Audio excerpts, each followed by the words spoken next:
Assalamualaikum. Padayaw mayong adlaw kaninyong tanan. Magandang araw sa inyong lahat. Isang karangalan po para sa kagawaran ng edukasyon ang naging resulta ng Okta Research na kinikilala ang Department of Education bilang most trusted and top-performing government agency para sa third quarter ng 2023 tugon ng Masa Nationwide Survey. Taos-puso po akong nagpapasalamat sa mamamayang Pilipino para sa patuloy na tiwala at suportang ibinibigay ninyo sa DepEd.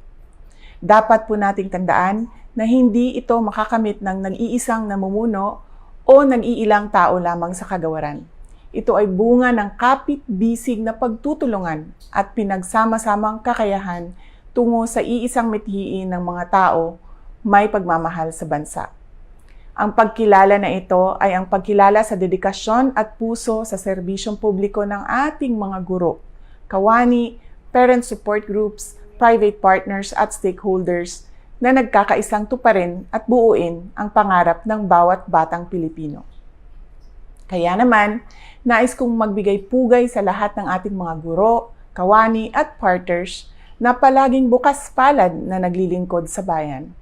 Ang pagkilala na ito ay hindi lamang sa DepEd, ang pagkilala na ito ay para sa inyo at sa matatag na kinabukasan ng ating bansa. Sa gitna ng anumang hamon na hinaharap natin, pati na rin sa mga darating pa, patuloy tayong lalaban para sa edukasyon at seguridad ng bawat isa, ng bawat bata. Dahil ito ang naging angkla ng tuloy-tuloy na kaunlaran sa ating pinakamamahal na Pilipinas. Mga kababayan, patuloy po tayo maging matatag sa pagtaguyod ng isang bansang makabata at mga batang makabansa. Ang lahat ng ginagawa natin ay para sa Diyos, sa bayan at sa bawat pamilyang Pilipino. Syukran.